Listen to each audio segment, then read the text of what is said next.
Krishna.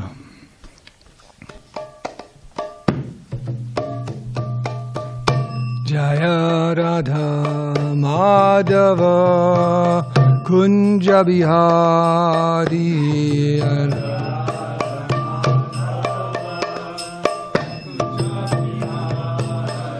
Jaya Radha Madhava Kunja Bihari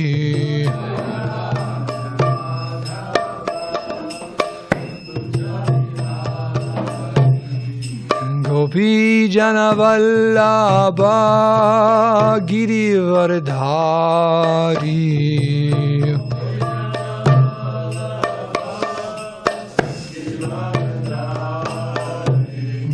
Gopi Jana Vallabha Girivardhari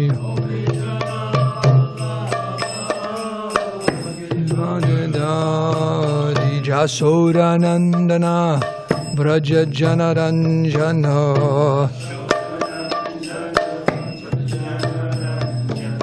Jasura Nandana Vraja Janaranjana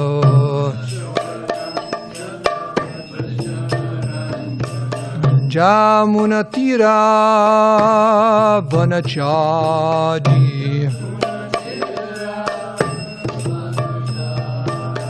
Jamunatira Vanachari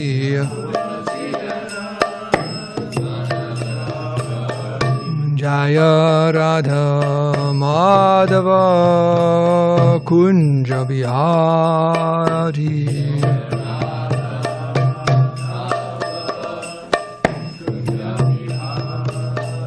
Jaya Radha Madhava Kunja Bihari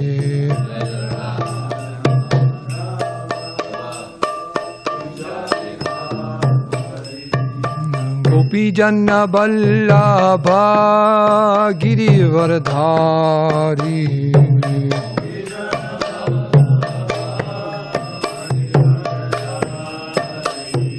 Gopi Jana Vallabha Girivardhari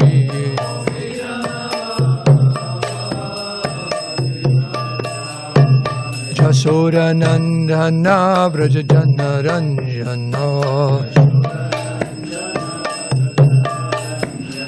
Jasura Nandana Vraja Janaranjana Yamuna Tira Vanachari Yamuna Tira Vanachari Jayo Radha Madhava Kunja Bihari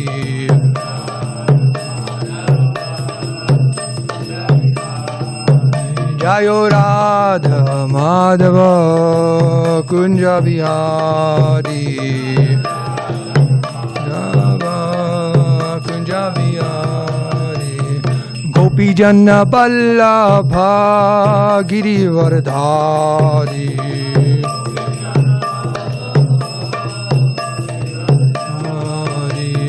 Gopi Janna Vallabha Girivardhari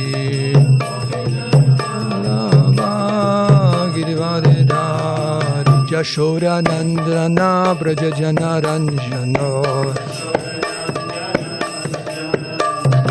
Jasura Nandana Vraja Janaranjana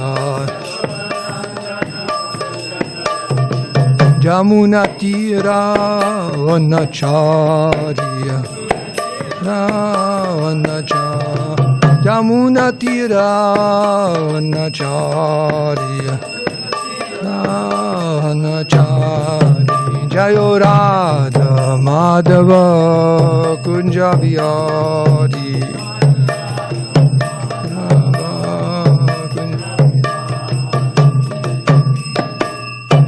Sri Radha Madhava ki Sri Radha Giridhari ki Jayo Vishnupad Paramahamsa Parivrajaka Jaja Shodara Srimad. His Divine Grace. Abai Charanaravinda Bhaktivedanta Swami Shirabhu Bhari Ki Jai. Jai Om Vishnu Pad Paramhamsa Parivrajaka Jaja Shodara Srimad. His Divine Grace Srila Bhakti Siddhanta Saraswati Goswami Maharaj Bhubhari Ki Jai. Anantikoti Vaishnava Brinda Ki Jai. ISKCON Founder Acharya, BBT Founder Acharya, Srila Bhubhari Ki Jai. Grantara Srimad Bhagavatam Ki Jai. Samaveda Bhakti Ki Jai. Gaur Premanandi, all glories to the assembled devotees, all glories to the assembled devotees, all glories assembled devotees, all glories, C.C. Guru and Sri Gauranga.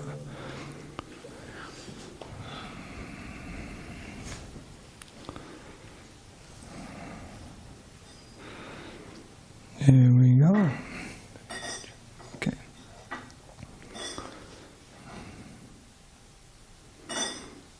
Original. Very interesting. There we go. So this morning we're reading from the 6th canto of the Srimad Bhagavatam, 2nd chapter. We're going to do texts 36 and 37. We have 36 on the board for reciting.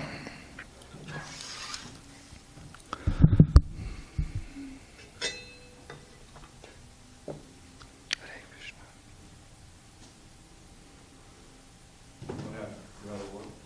Krishna. When you fill up the cup, leave a little more space, as otherwise it could be embarrassing and dangerous. Can I have one of those Ajman cups? Just going to pour a little bit into it.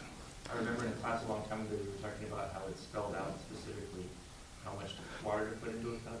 Yeah, it talks about serving out food. About an inch below the lip. Once the Nyasi said if they put it too full, I just pour it off on the side of the Vyasasana. It's a service. That's There you go. Hare Krishna. Salud.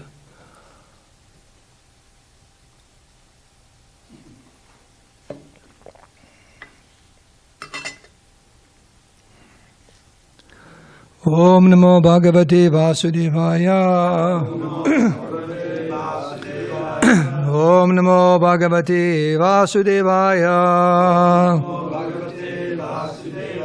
Om Namo Bhagavate Vasudevaya. Vimuchya tam imam bandham avidya kama karmajam sarvabhuta suhrich chanto maitra karuna atmavan vimuchyatam imam bandham avidya kama karmajam sarvabhuta suhrich chanto maitra karuna atmavan vimuchatam imam bandham avidya kama karmajam sarvabhuta suhrichanto maitra karuna atmavan vimuchatam imam bandham avidya kama karmajam sarvabhuta suhrichanto maitra karuna atmavan. Anyone like to chant? Vimuchatam imam badham vidya kama karmajam sarvabhuta surichanto maitra karuna atmavan. Vimuchatam imam badham avidya kama karmajam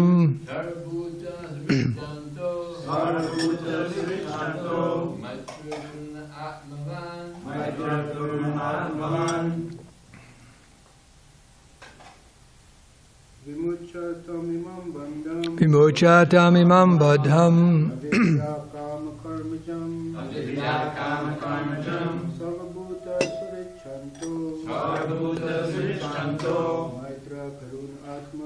Maitra Karunatmavan. Anyone else?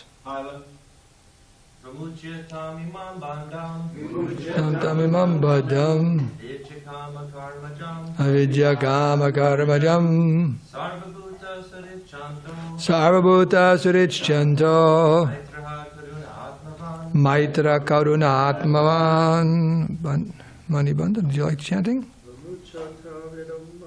Vimucyatamimam Badham Avidya Kama Karmajam Sarvabhuta Surichanto Maitra Karunatmavan. So we'll do the synonyms for this verse, then chant the next one. Vimucya, having become free from. Tam, that. Imam, this. Bandham, bondage. Avidya, due to ignorance. Kama, due to lusty desire. Karmajam, caused by activities. Sarvabhuta, of all living entities. Suhirit, friend. Shantaha, very peaceful.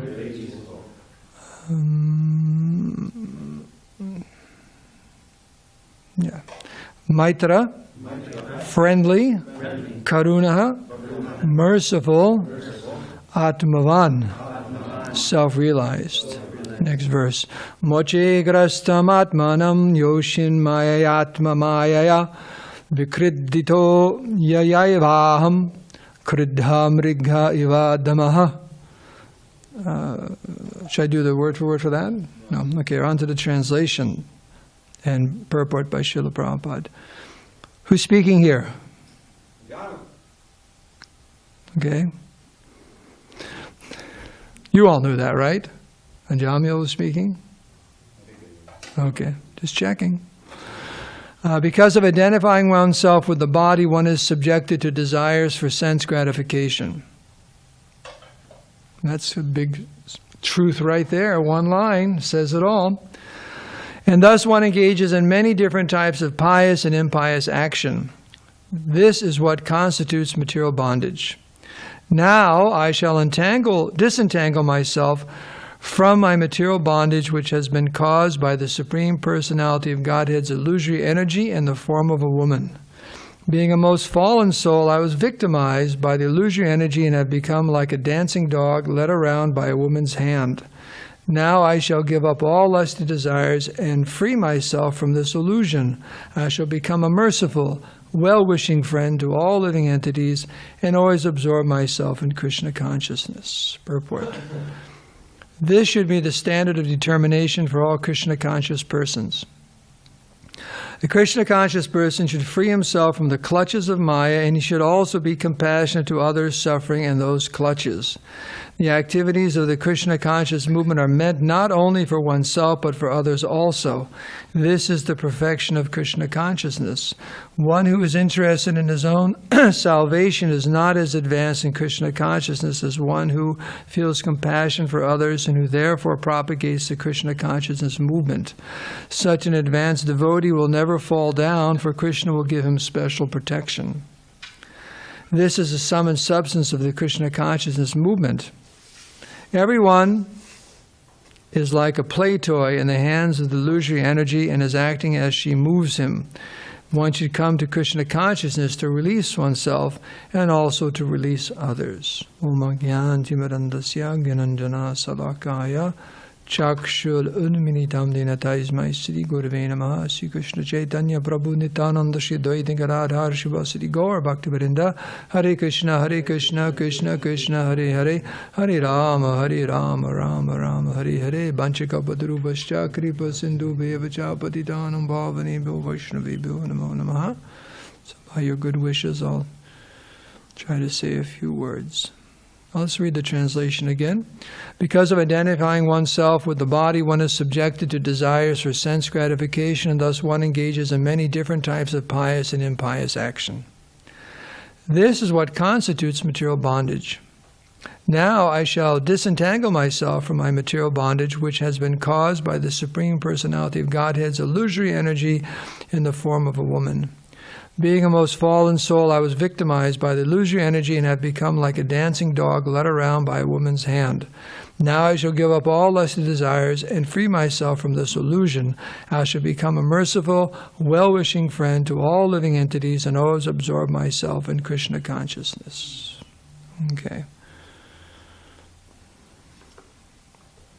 So one thing in the verse, and what it's interesting. I was thinking when I was reading these verses.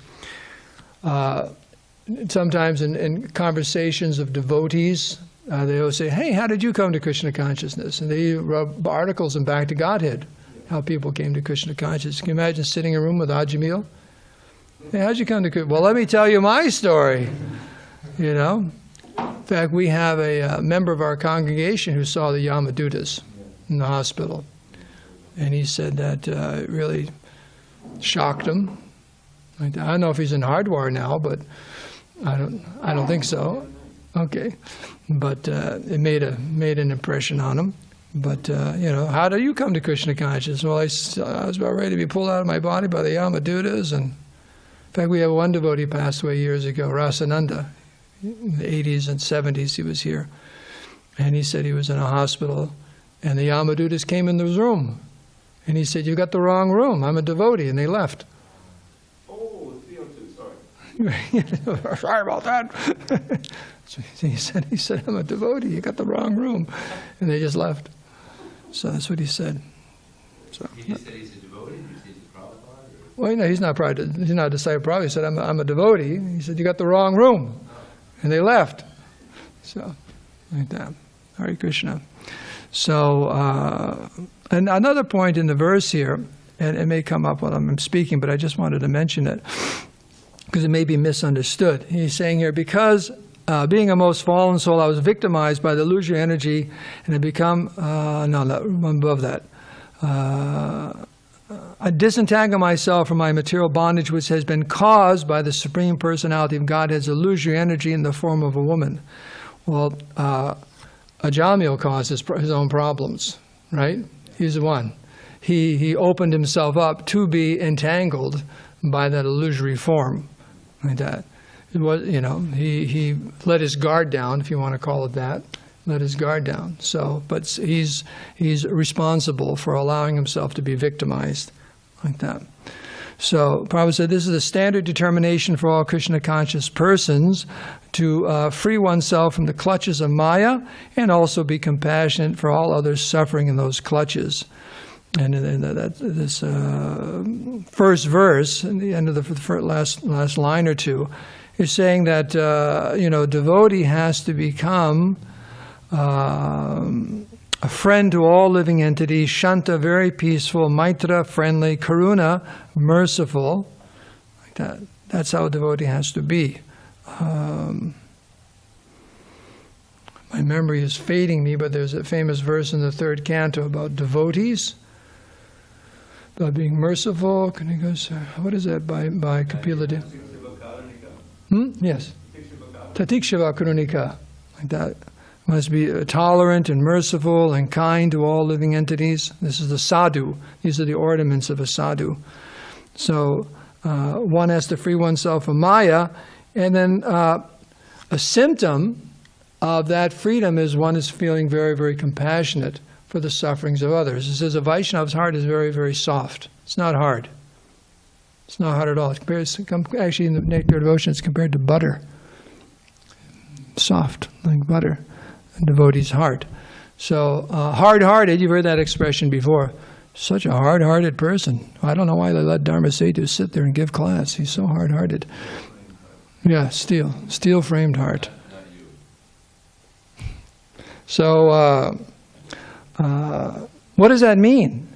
You have no feelings for others. That's what hard-hearted means. You have no, for whatever reason, you have a hard heart. Because a heart is supposed to be, it's a seat of emotions, of affection and love and all these good qualities. And if it's hard, it just means they're not there. Or they're there, but they're so covered That's what it is. Because they're in the heart of the jiva. The jiva by nature, we're part and parcel of Krishna. Krishna has unlimited affection and compassion and love and friendliness towards all living entity, and the jiva is qualitatively the same. So those qualities are there in the soul. Sometimes philosophers, they say, is man intrinsically, bad or an evil or good? And they'll have all these conversations going back and forth, back and forth. Is man basically good or is he basically evil? What do you think? Okay, God bless you. That's our philosophy, right? Because the soul, the conditioned soul is bad, right? When we're conditioned, that is exactly what he's saying here. I've allowed myself to be conditioned and carried away by the modes of material nature, and therefore all bad. Mart and I were just talking the other day, and I brought up that story. Prabhupada, some man gave him his palm, sitting across from Prabhupada, and said, "Oh, Prabhupada, can you read my fortune?" And Prabhupada looked at his hand and went like this, "All bad. Birth, death, disease, and old age." Right, that, all bad. In other words, material existence is all bad. So, in the sense that, he says here in the verse, pious and impious activities, so both are there, and some will be very, very pious, a good Joe, or good Sam, right, the good Sam club out there. So you may, in material estimation, you're a very good person, but your goodness is like this. Srila Bhakti Siddhanta would always tell this story about the drowning man. Give that example. We used to put on that play, right in Balboa Park. Right there in Balboa Park, that we used to put on these plays right there in public. So it's all the doors used to have these skits. So a lot nice. I think we should reinstitute it with all this group of nice brahmacharis. But anyways, there's a man drowning, and a person comes up and says, I'll save him, and jumps in the water, swims out there, takes off the man's nice expensive coat and swims back to the shore and says, I saved him, I got the coat. But the man is still in the water drowning, so what's the value? What's the value? Ultimately, you didn't save the man. You saved the coat, very expensive coat, but really didn't really help the person. So in the same way, all of these different welfare activities in the material world, you don't really help the person. You don't help them. So in that sense, bad. That doesn't mean we discourage people from helping others, feeding people, and hospitals, and all these things are needed because the material world is a miserable place and people are suffering, and there should be some relief, but we should never lose sight of the real help, which is to getting people out of this material world and help them become Krishna conscious. So devotee, as they advance, they have this realization that they don't want to just free themselves from material bondage, but they can't help themselves from being compassionate and trying to help others. They just can't, because that's the nature. That's the nature of the soul. That's the nature of advancement in Krishna consciousness. And Prabhupada says right here that it's in the purport, one who's interested in his own salvation is not as advanced in Krishna consciousness as one who feels compassion for others and who therefore propagates the Krishna conscious movement. So he's not saying that person isn't advanced. He's just saying you're more advanced if you're feeling compassion for others. I mean, how many people are interested in becoming free from material existence? Right? What is the verse in Bhagavad Gita? Yes, I've had a million, the verse. I've had, out of so many people, very, very few are interested in self-realization. Of those who are interested in self-realization, very, very few are devotees. And we know of those who are devotees, very, very few are pure devotees. So it's not a common thing that one is interested in their own salvation. But higher than that is to be feeling compassion for all others. And who's if you excuse the expression, I guess you can say poster pure devotee for this? Srila Prabhupada, and Srila Prabhupada was following in the footsteps of 7th canto of the Bhagavatam, Prahlad Maharaj, his famous verse. Do you know that off the top of your head? Can you recite that for me? There are those who go off to the Himalayas. And you got a microphone for this? Okay. Ayena deva muniyo savamukti kama maunam chadanti vijanena parata nishta naitan vihaya kapanan vimamuksha eko nanyantvadasti sharanam brahmato nupashye. You want a translation too? Yes, Okay. I want it all. For the most part, probably for the most part, O Lord, he's speaking directly to Lord Nrsingadev. The munis, the sages, they're savamukti kama. They're material. It's a material desire. They're only if they only want their liberation, it's completely material. Savamukti kama. Use the word mat kama. And to that end, maunam, they take a vow of silence. They're munis after all. Maunam chadanti vijane, and they wander among the places where there are no people. Vijane, napararta nishta, not at all determined to help others. So 2 lines he describes it, but I'm not like that. Naitan vihaya kripanan. I'm not going to give up, abandon these kripanas and these mudas that he just described in the previous. Kripanan vimamuksha eko, simply wanting my own liberation, vimamuksha eko, because nanyam trasti sharanam brahmato napashe. I don't see anyone else but you who can save them, and I have to give them you. That's the implication. Right, so this is Prabhupada uses this, quotes this verse often when he's making this point that those who are advancing Krishna consciousness, they feel compassion automatically. If you see someone else suffering, how do you feel? If you feel good for them, they deserve it. That's our philosophy, Schadenfreude. Schadenfreude. Okay, no, I'm just saying that if you think good for them, what kind of consciousness is that? But if you think, oh, they're suffering, let me do something to help them, that's proper consciousness. Yeah. We feel other people's distress as your own, like that. What is it, paraduki sukhi? You're happy when you see others suffering. You're happy because you're envious. It's part of the psychological trick. When someone else isn't doing bad and you're not, you're in a better position, right? All those poor people. I've got a lot of money. I'm doing pretty good, right? Or it's like Magari. He takes pleasure in seeing them. Yeah, actually, that's even lower when you're actually happy and you actually cause other people to suffer. That's very bad. But one who's, like we said earlier, one who's feeling automatically that and Prabhupada gives the example that in the story of the deliverance of Manigriva and Nalakuvara, that a rich man, a poor person, and then they become rich because they felt what it's like to be suffering in that condition. Many times you see they become very compassionate. They use their money to help others because they know what it feels like to suffer. And it's very, very, and therefore they feel compassion. So one who understands, I am suffering in this material world, right? What is that verse? Ainanda tunuja kinkadam patidam mam vishame bhavam buddha. Right? I'm awash in this ocean of material existence, suffering, drowning is the word, drowning in an ocean of material existence. Don't they just had that person on the news? There was a brother and sister on one of those cruise lines, and they were at a bar or something like that, and then the brother said, I'm going to go to the bathroom. Never came back. It was at night, and her sister reported it at noon the next day. He went overboard. No.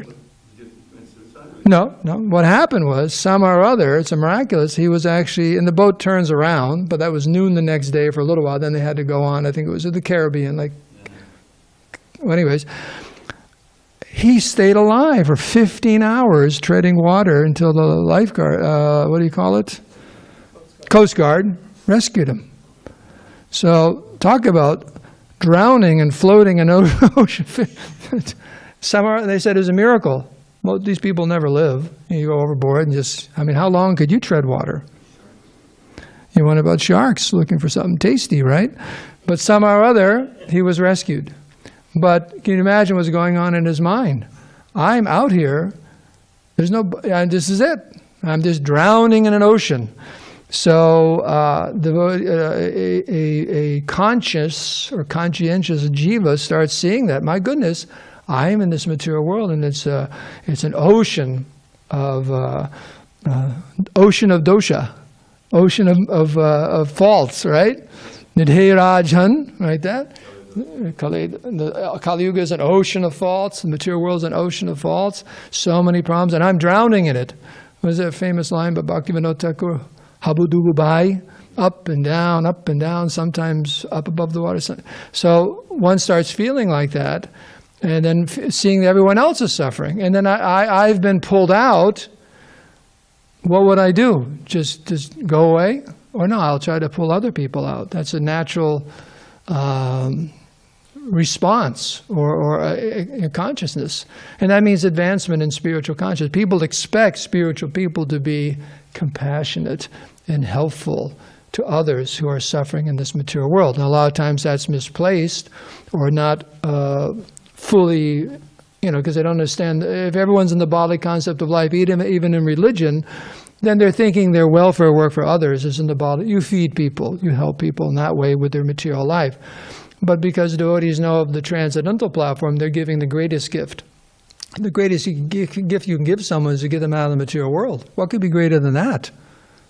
Right? There's that old saying about not teaching a person, or giving a person a fish, better to teach them how to fish. So that's like we would say, instead of giving someone a chapati, help them, teach them how to roll chapatis.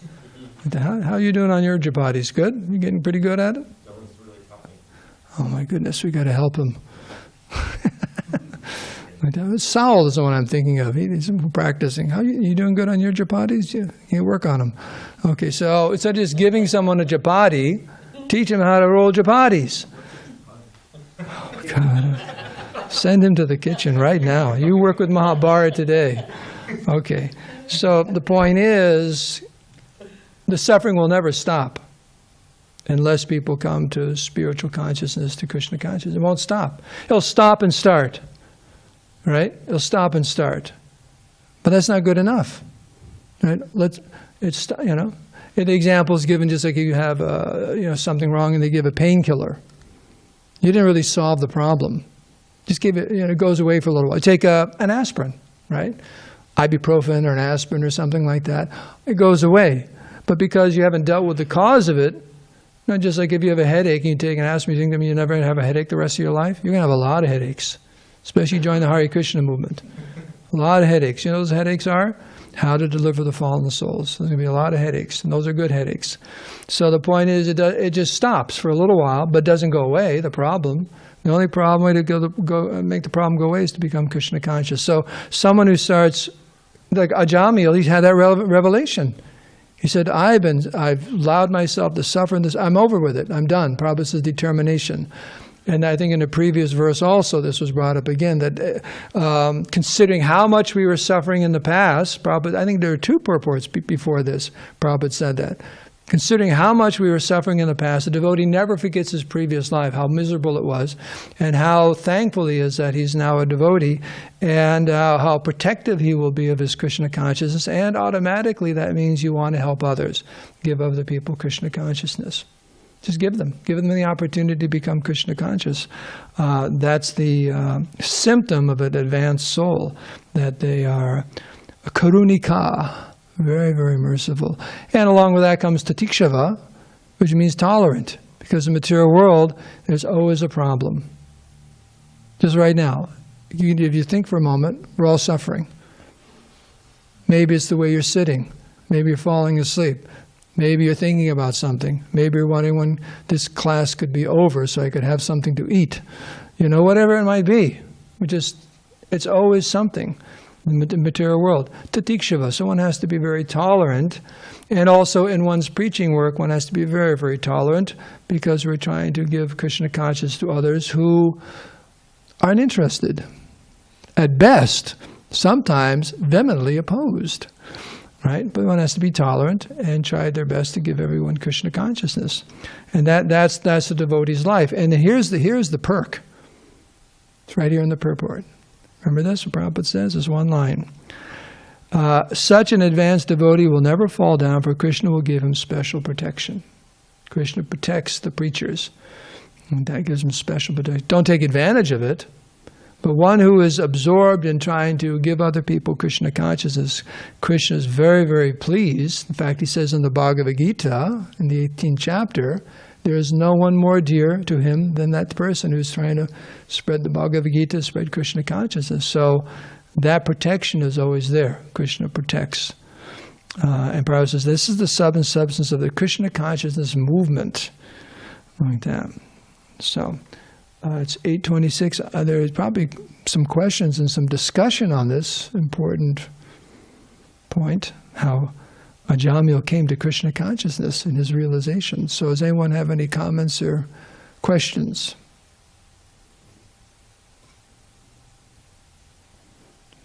Really quiet. It's one of those kind of classes, huh? I should say something controversial. Get someone. Okay. Hare Krishna Prabhu, thank you for the class. What if we, so if we're trying to reach someone and they're still in this body, right? So we have that opportunity.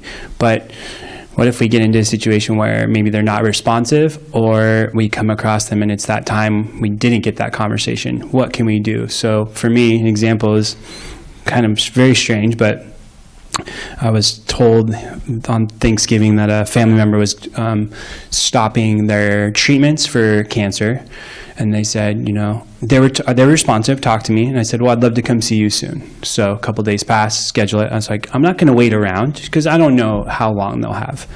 So I went yesterday. They didn't answer their door.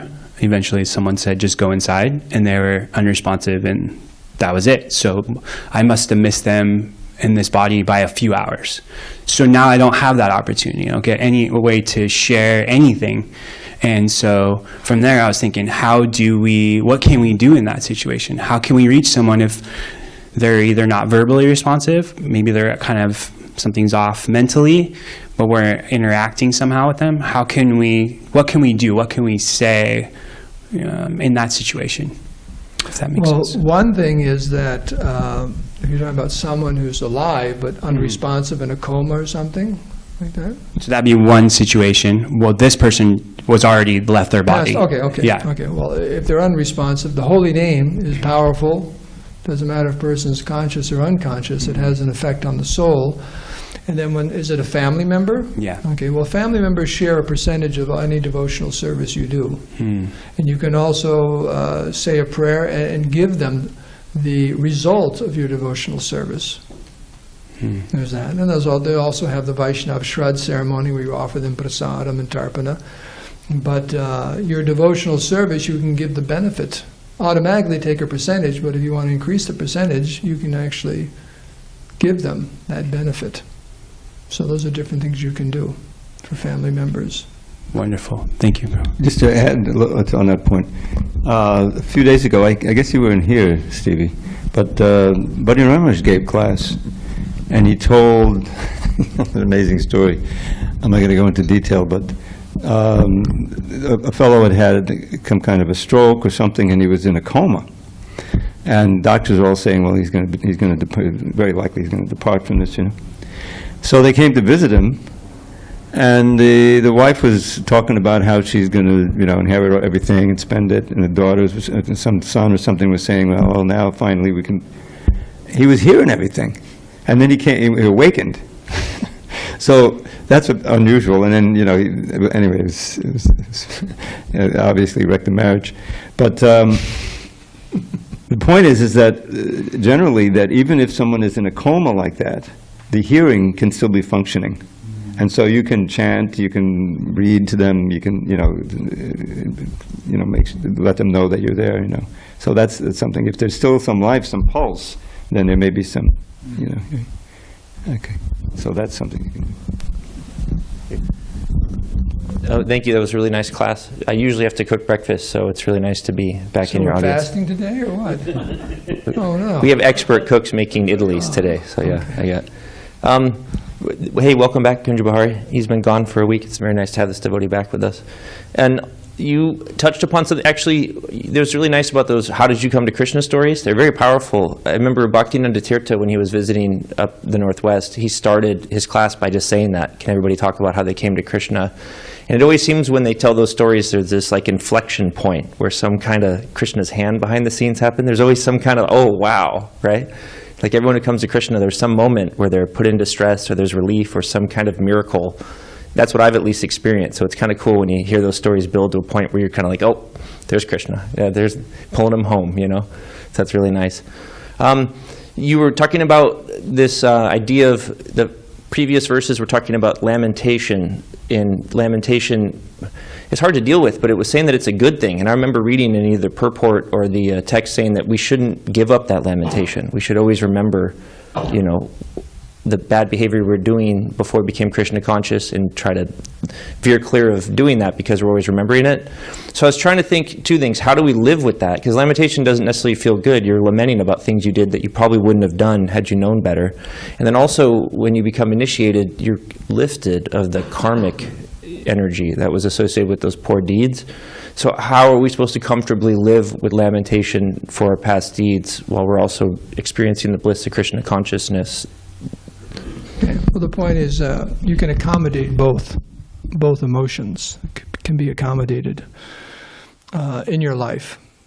In other words, when one thing is a lamentation shouldn't be crippling, that you just go crawl in a corner somewhere and you can't do any service because you're so upset. Now, that does happen because we have the story of, was it Jagai and Madai? If you read those pastimes in the Chaitanya Bhagavatam, was it Madai? He was so overcome by grief of what he had done. And even though he was forgiven by Lord Nityananda, he just had a very difficult time because of all the things he did. But the point is, it shouldn't be crippling, but the point is what the proper response, until one is very, very, very, very, very advanced in Krishna consciousness, there'll always be the little tug of Maya, little tap on the shoulder, little sweet voice in the ear, you know, whatever it might be. She says, wait a second. That those emotions come up, remorseful, regretting, you know, all the, you know, and that protects us. Like that. If you've done something, you know, in other words, we have a weakness towards Maya until we're very, very Krishna conscious. So that emotion is a safeguard. It's a valve, you know. I mean, there's also the emotion of being happy in Krishna consciousness, but we may not be experiencing high levels of ananda.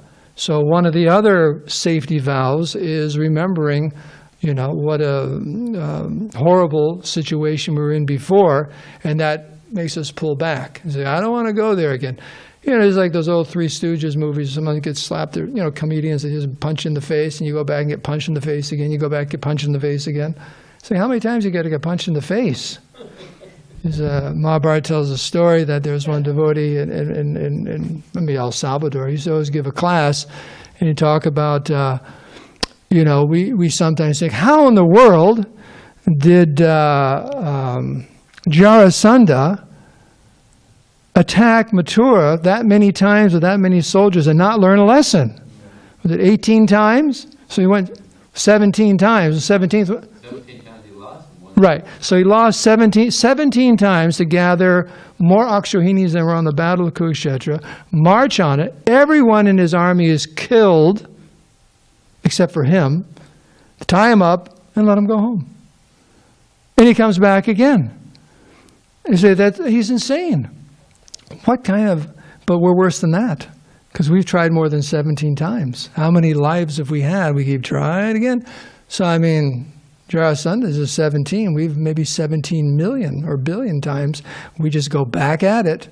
So the tendency is there. That's proof the tendency is there. So to have that safety valve or guard of being conscientious of you know, wasn't very nice, because there's the two potencies of Maya, the throwing and the covering potency. So that, you know, cover or forgetfulness is very, very strong. We completely forget. Just like sometimes you have people who have very destructive relationships, and they go, oh, here they go again. You know, this guy always finds women who wring him out and stomp on him, or this, you know, this man always finds, you know, just, you know, very destructive relationships. They just can't stop. So, or if someone who has an addiction, they get clean. They call it. They get clean, and all of a sudden, he fell off the wagon. Is that what they call it? He fell off the wagon. The wagon was going pretty fast, so he looks horrible. So we have to be careful. So that emotion, you can pull on it. We get thrown into this material world. And we get covered. So, you got a question or comment? Thank you, Dharmasetu. Cool. So you mentioned the devotee, when he sees someone suffering, he feels their pain. So in a practical example, Krishna lounge, sometimes we have guests that are not so clean. They speak very harshly.